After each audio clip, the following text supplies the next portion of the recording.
조용한 산자락 아래에 작은 마을이 하나 있었습니다. 사람들은 그곳을 그냥 아랫마을이라 불렀습니다. 특별할 것 없는 농과 밭, 아침이면 닭이 울고 해가 지면 모두가 문을 닫는 그런 평범한 곳이었습니다.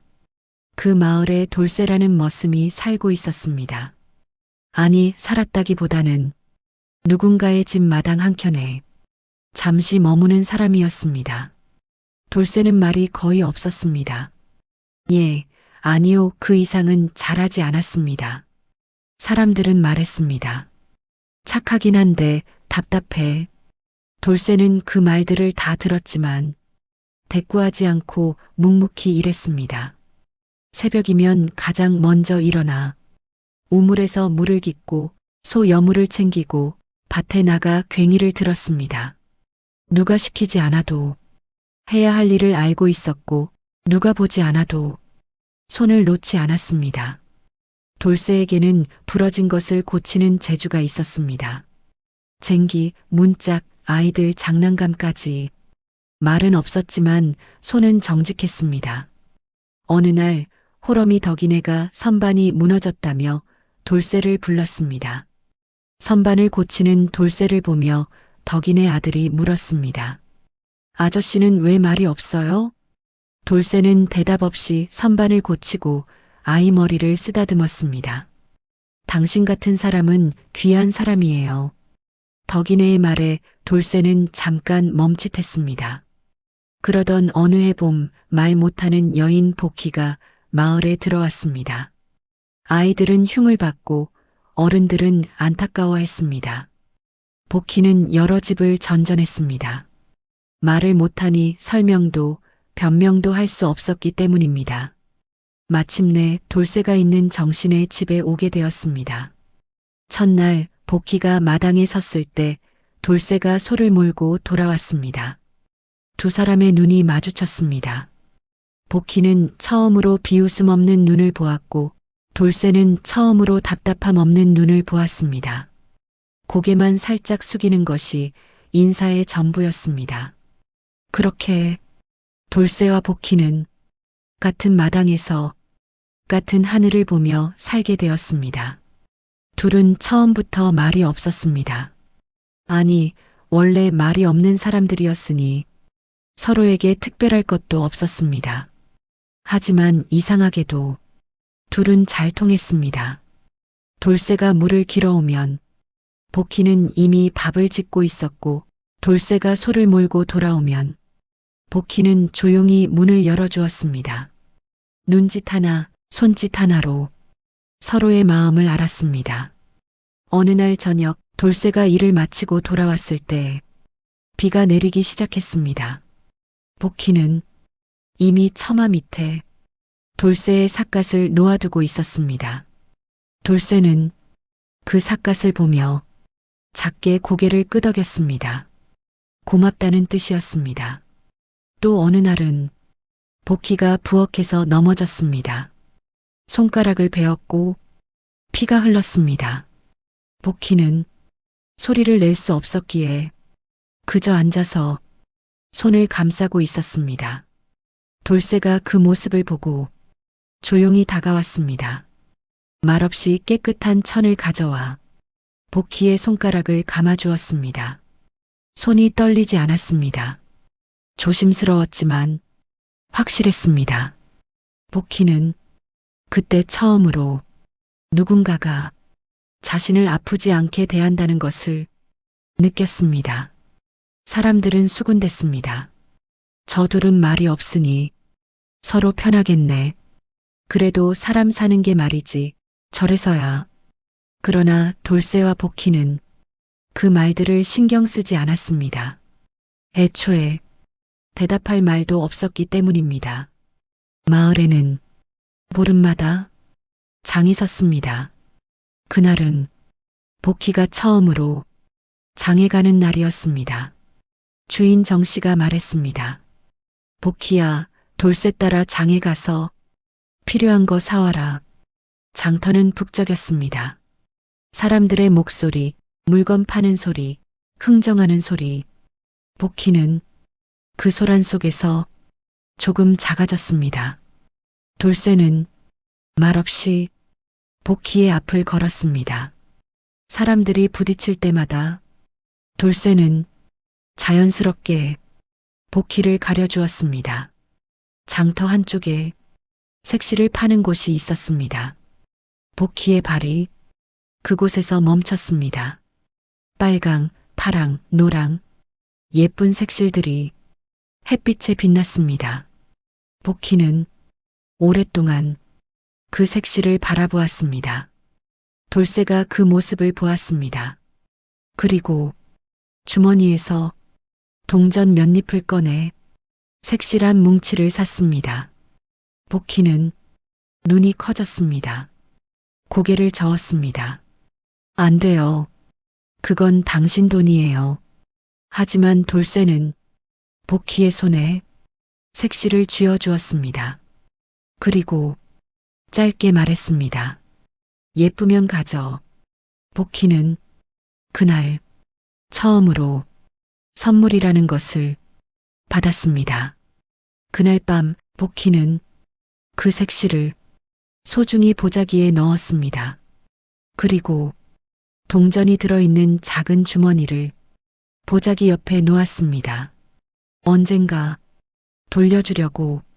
하지만 돌쇠는 그 동전을 다시 가져가지 않았습니다. 어느 날 주인이 불러 말했습니다. 돌쇠야, 이제 나이도 찼고 복희도 갈 데 없으니 둘이 부부로 살아라. 그 말은 명령이었고 선택은 없었습니다. 돌쇠는 고개를 숙였고 복희는 조용히 두 손을 모았습니다. 그렇게 결혼이라 부르기도 애매한 그들의 삶이 시작되었습니다. 잔칫날도 없었고 축하도 없었습니다. 그저 같은 방에서 같은 밥을 먹는 날이 시작되었을 뿐입니다. 하지만 그날 밤 복희는 작은 보자기 하나를 꺼냈습니다. 그 안에는 숫 조각과 낡은 종이 조각 그리고 장터에서 받은 색실이 들어 있었습니다. 복희는 말은 하지 못했지만 그림을 그릴 줄 알았습니다. 돌쇠는 궁금했습니다. 저 그림은 누가 가르쳐 준 걸까? 복희가 천천히 종이를 펼쳤습니다.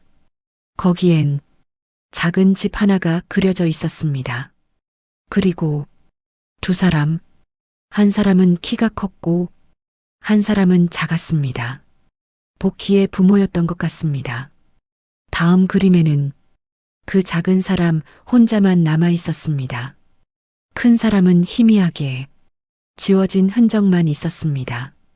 그 다음 그림에는 작은 사람이 또 다른 작은 사람의 손을 잡고 있었습니다. 복희였습니다. 그 작은 사람 옆에 글자가 하나 있었습니다.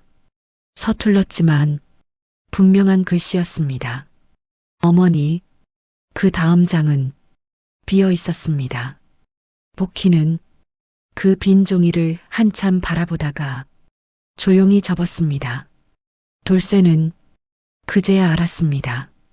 복희가 그림을 그리는 건 기억하기 위함이라는 것을, 잊고 싶지 않은 것들을 남기기 위함이라는 것을. 돌쇠는 아무 말도 하지 않았습니다. 다만 조심히 다시 접어 보자기에 넣어 주었습니다. 그때부터였습니다. 복희는 매일 밤 작은 기록을 남기기 시작했습니다. 마을에서는 아무도 몰랐습니다. 그 조용한 여인이 모든 것을 보고 있다는 것을, 논두렁에서 누가 게을렀는지, 누가 남의 곡식을 훔쳤는지, 누가 약속을 어겼는지. 하지만 복희는 나쁜 것만 기록하지 않았습니다. 덕이네가 아픈 이웃에게 밥을 나눠준 것도 그렸고, 마을 아이들이 함께 웃으며 노는 모습도 담았고, 돌쇠가 부러진 쟁기를 고치는 손도 종이에 남겼습니다. 복희는 말 대신 눈으로 기억했고 손으로 남겼습니다. 어느 날 복희는 특별한 그림을 그렸습니다. 돌쇠가 새벽에 일어나 우물에서 물을 깃는 모습이었습니다. 해는 아직 뜨지 않았고 하늘은 보랏빛이었습니다. 돌쇠는 그 그림을 보고 멈췄습니다. 복희가 고개를 끄덕였습니다. 돌쇠는 자기 자신이 그림 속에 있다는 게 이상했습니다. 누군가 자신을 본다는 것이 신기했습니다. 그날 밤 돌쇠는 처음으로 복희에게 물었습니다. 힘들지 않소? 복희는 고개를 저었습니다. 그리고 자신의 가슴을 가리키며 밖을 가리켰습니다. 여기 있는 것을 밖으로 내보내는 거예요. 그래야 숨을 쉴 수 있어요. 돌쇠는 그 의미를 완전히 이해하지는 못했지만 고개를 끄덕였습니다. 그리고 돌쇠는 그것을 알고도 묻지 않았습니다. 시간은 그렇게 흘러갔습니다. 봄이 오면 복희는 들에 나가 나무를 캤고 돌쇠는 밭을 갈았습니다. 어느 봄날 복희가 나무를 캐다가 작은 새 둥지를 발견했습니다. 파란 알이 3개 들어 있었습니다. 복희는 그 둥지를 건드리지 않고 나뭇가지로 표시만 해두었습니다. 며칠 뒤 돌쇠를 데리고 가 그 둥지를 보여주었습니다. 알에서 작은 부리가 삐죽 나와 있었습니다. 돌쇠와 복희는 말없이 그 새끼 새들이 자라는 걸 지켜보았습니다. 여름이 오면 비가 많이 왔습니다. 어느 날 밤 천둥이 크게 쳤습니다. 복희가 깜짝 놀라 몸을 움츠렸습니다. 돌쇠는 그 모습을 보고 조용히 복희 곁에 앉았습니다. 천둥이 칠 때마다 돌쇠는 벽을 똑똑 두드렸습니다. 천둥 소리보다 그 똑똑 소리에 복희는 집중할 수 있었습니다. 그렇게 그 밤이 지나갔습니다. 가을이 오면 추수가 바빴습니다. 복희와 돌쇠는 해가 뜨기 전부터 해가 진 후까지 논에서 일했습니다. 어느 날 저녁 일을 마치고 둘이 나란히 앉아 노을을 보았습니다. 복희는 주머니에서 밤 2개를 꺼냈습니다. 하나는 돌쇠에게, 하나는 자신이 껍질을 까며 함께 먹었습니다. 말은 없었지만 그 시간은 따뜻했습니다. 겨울이 오면 집 안에서 보내는 시간이 많았습니다. 복희는 색실로 무언가를 만들었습니다. 돌쇠는 나무를 깎았습니다. 어느 날 복희가 만든 것을 보여주었습니다. 작은 주머니였습니다. 색실로 무늬를 놓았는데 거기 새 한 마리가 있었습니다. 봄에 봤던 그 새였습니다. 복희는 그 주머니를 돌쇠에게 건넸습니다. 돌쇠는 그 주머니를 허리춤에 차고 그해 겨울 내내 떼지 않았습니다. 그러던 어느 해 아랫마을에 이상한 일이 생기기 시작했습니다. 해마다 넉넉하던 마을 창고의 곡식이 그 해엔 유난히 빨리 줄어들었던 것입니다. 농가 밭은 예년과 다를 바 없었는데 곡식만 사라졌습니다. 처음엔 쥐가 많아졌나 싶었고 다음엔 날씨 탓인가 했습니다. 하지만 시간이 지날수록 이상함은 분명해졌습니다. 마을 원로가 장부를 들춰보며 말했습니다. 이게 말이 되나? 분명 수확은 같았는데 왜 이렇게 남은 게 없지? 사람들은 하나둘 서로를 바라보기 시작했습니다. 그 시선은 조금씩 날카로워졌습니다. 의심은 언제나 말이 없는 사람부터 향했습니다. 돌쇠가 창고 일을 맡고 있지 않나? 그래, 밤에 혼자 남아있는 날도 많았지. 말도 없으니 무슨 생각을 하는지 알 수가 없어. 그 말들은 눈덩이처럼 불어났습니다. 복희는 마을을 걷다가 그 수군거림을 들었습니다. 사람들은 복희가 듣는지도 모르고 마구 말했습니다. 돌쇠 혼자 한 건 아닐 거야. 복희도 뭔가 알고 있겠지. 말 못하니까 딱 좋지. 복희의 손이 떨렸습니다. 그날 밤 복희는 보자기를 펼쳤습니다. 수년간의 기록이 그곳에 있었습니다. 돌쇠는 불려나와 마을 사람들 앞에 섰습니다. 내가 훔쳤느냐? 돌쇠는 고개를 저었습니다. 아니옵니다. 그게 전부였습니다. 그럼 누가 했단 말이냐? 증거를 대라. 돌쇠는 말이 없었습니다. 증거라는 것을 그는 평생 가져본 적이 없었습니다. 아무 말도 없으면 인정하는 거나 마찬가지야. 누군가 소리쳤습니다. 돌쇠는 고개를 들지 못했습니다. 그때 사람들 사이로 복희가 나섰습니다.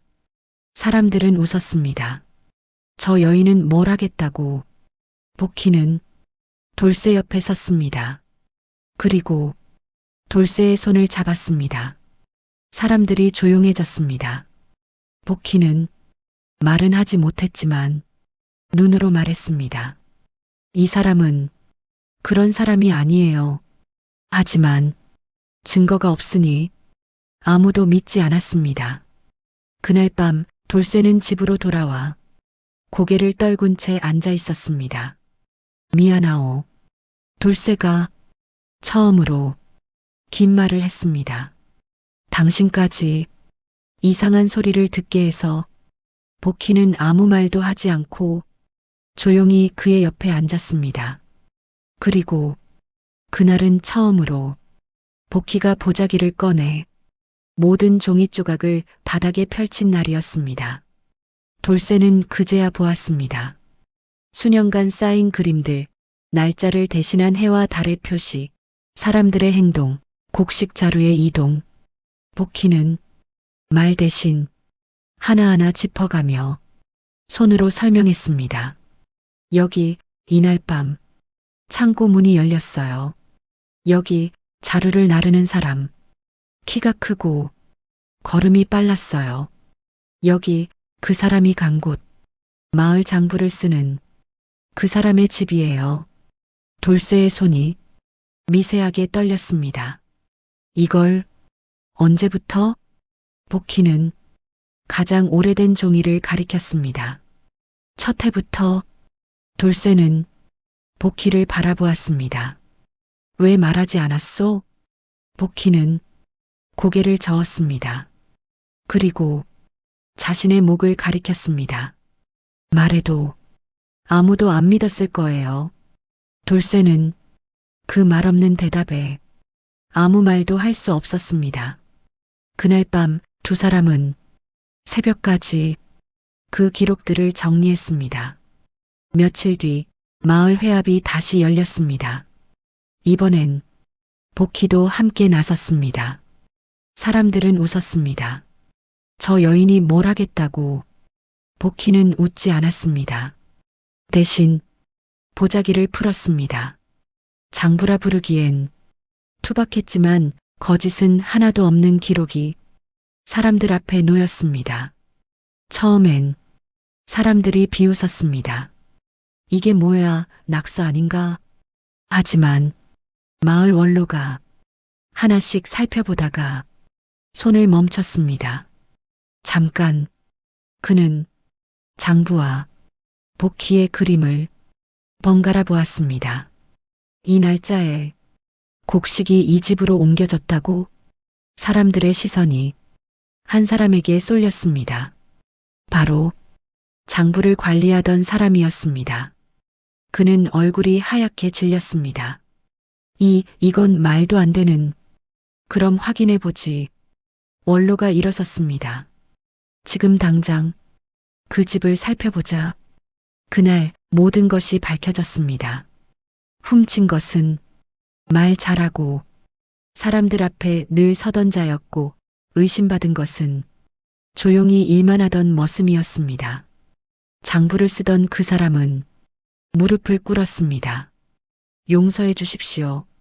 마을은 처음으로 침묵의 무게를 배웠습니다. 사람들은 돌쇠에게 사과했습니다. 하지만 돌쇠는 고개를 저었을 뿐이었습니다. 그리고 모두가 복희에게 다가왔습니다. 고맙소. 미안하오. 복희는 말없이 고개만 끄덕였습니다. 그날 밤 마을 원로가 돌쇠의 집을 찾아왔습니다.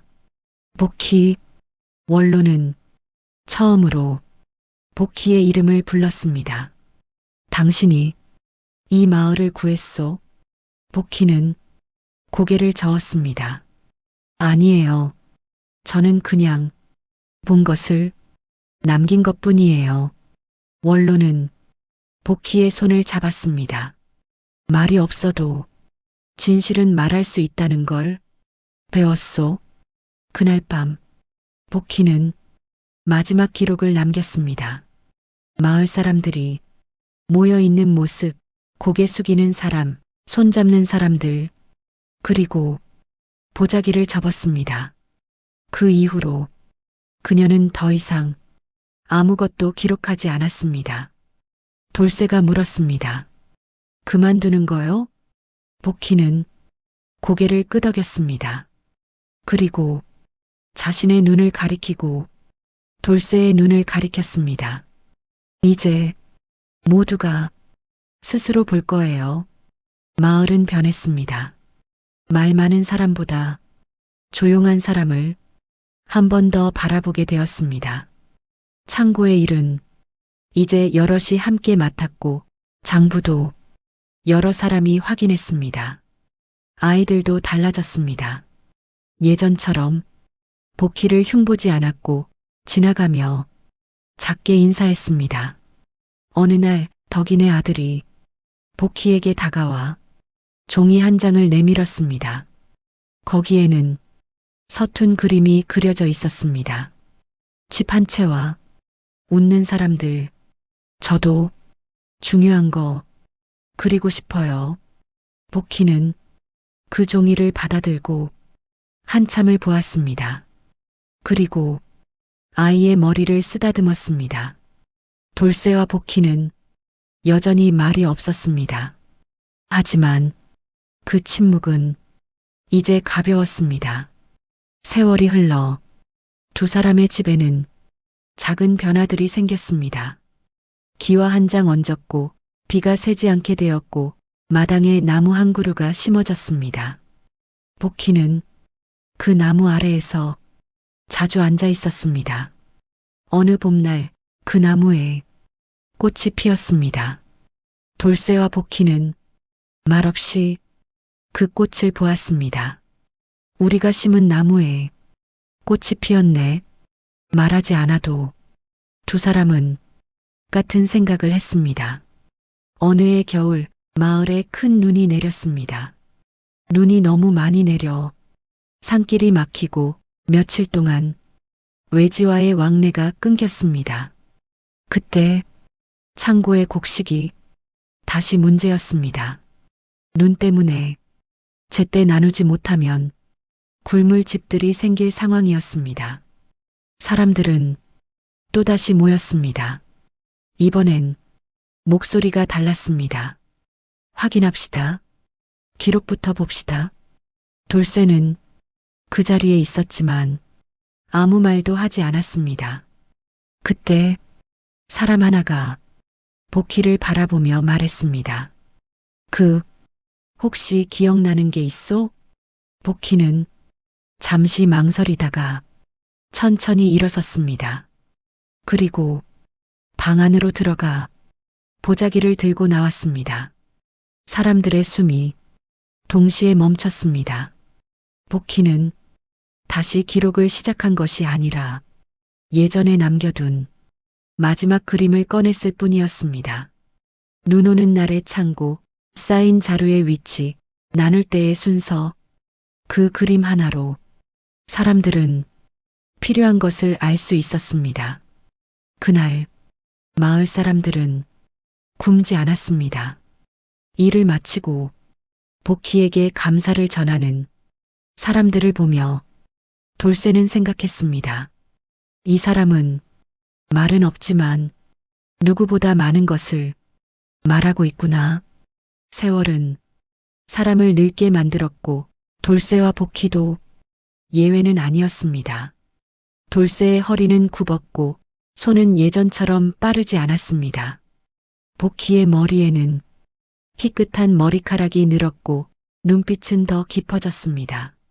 어느 날 돌쇠가 오랜만에 무언가를 만들었습니다. 나무로 깎은 작은 새 한 마리였습니다. 봄에 함께 봤던 그 새였습니다. 복희에게 건네며 돌쇠가 말했습니다. 늦었지만 복희는 그 나무새를 손에 쥐고 한참을 보았습니다. 그리고 조심스럽게 자신의 뺨에 댔습니다. 따뜻했습니다. 어느 날 밤 복희는 돌쇠의 손을 잡았습니다. 그리고 천천히 입을 열었습니다. 소리는 아주 작았고 단어도 또렷하지 않았지만 분명한 한마디였습니다. 괜찮아. 돌쇠는 그 말에 아무 대답도 하지 못했습니다. 그저 손을 꼭 잡았습니다. 눈물이 났습니다. 처음으로 복희의 목소리를 들었습니다. 그 목소리는 바람처럼 작았지만 천둥처럼 컸습니다. 괜찮아. 복희가 다시 한번 말했습니다. 더 분명하게. 돌쇠는 그날 밤 오랫동안 복희의 손을 잡고 있었습니다. 그게 복희가 남긴 유일한 말이었습니다. 그 뒤로 복희는 말을 하지 않았고 돌쇠도 묻지 않았습니다. 하지만 그 두 마디는 두 사람의 삶 전체를 말해주는 것 같았습니다. 괜찮아. 우리는 괜찮아. 몇 해 뒤 복희는 조용히 눈을 감았습니다. 마을 사람들은 크게 울지 않았습니다. 대신 오래 서 있었습니다. 누군가는 작게 말했습니다. 저 여인이 우리 마을을 바꿨지. 돌쇠는 그 말에 고개를 들지 않았습니다. 복희의 보자기는 그녀와 함께 묻혔습니다. 하지만 그 안에 색실한 뭉치는 돌쇠가 가져왔습니다. 장터에서 처음 선물했던 그 색실이었습니다. 돌쇠는 그 이후로도 마을을 떠나지 않았습니다. 여전히 부러진 것을 고쳤고 새벽에 일어났고 말을 아꼈습니다. 하지만 하나 달라진 것이 있었습니다. 돌쇠는 이제 가끔 웃었습니다. 아이들이 장난감을 고쳐달라고 오면 고쳐주고 작게 웃었습니다. 덕이네가 감사하다며 음식을 가져오면 받으며 고개를 끄덕였습니다. 마을 사람들은 말했습니다. 돌쇠가 조금 부드러워졌네. 하지만 돌쇠는 자신이 변한 게 아니라는 걸 알고 있었습니다. 복희가 자신에게 부드러워지는 법을 가르쳐 준 것뿐이었습니다. 아이들이 다투면 돌쇠는 이렇게 말하곤 했습니다. 크게 말하지 않아도 된다. 똑바로 살면 된다. 그 말은 복희의 말이었고 돌쇠의 말이 되었고 마을의 말이 되었습니다. 어느 날 덕인의 아들이 자라서 마을 서당의 훈장이 되었습니다. 그는 아이들에게 가끔 이야기를 들려주었습니다. 말없이 살았던 두 사람의 이야기를. 말이 많다고 진실한 것은 아니다. 침묵이 깊다고 텅 빈 것은 아니다. 아이들은 그 이야기를 집으로 가져갔고 부모들에게 들려주었고 그렇게 이야기는 퍼져나갔습니다. 마을 사람들은 복희를 기리기 위해 마을 어귀에 나무 한 그루를 심었습니다. 돌쇠는 그 나무를 매일 지나쳤지만 한 번도 그 앞에 오래 서 있지 않았습니다. 다만 가끔 그 나무 아래에 물을 주었습니다. 말없이 세월이 지나 그 나무는 마을에서 가장 큰 나무가 되었습니다. 여름이면 그늘을 만들어 주었고, 가을이면 노란 잎을 떨어뜨렸고, 겨울이면 새들의 집이 되었습니다. 마을 사람들은 그 나무를 복희나무라고 불렀습니다. 돌쇠가 세상을 떠난 뒤 그의 집에서 작은 상자가 발견되었습니다. 그 안에는 색실한 뭉치, 나무새 하나, 그리고 종이 한 장이 있었습니다. 종이에는 그림이 그려져 있었습니다. 서툴지만 정성스러운 그림. 두 사람이 나무 아래 나란히 앉아 있는 모습이었습니다. 돌쇠가 그린 것이었습니다. 마을 사람들은 그 그림을 보며 알았습니다. 말이 없던 사람이 가장 많은 것을 남겼다는 것을. 그래서 아랫마을에서는 지금도 이렇게 전해집니다.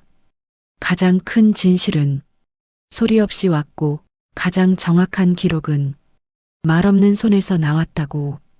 그리고 사람을 판단할 때는 말이 아니라 시간을 보아야 한다고. 가장 큰 소리는 침묵이었다. 이 이야기는 아무도 크게 말하지 않았지만 아무도 잊지 못한 이야기로 지금까지 남아 있습니다. 그리고 복희나무는 아직도 아랫마을 어귀에서 말없이 서 있습니다. 모든 것을 보고 모든 것을 기억하며 조용히 그늘을 만들어주고 있습니다.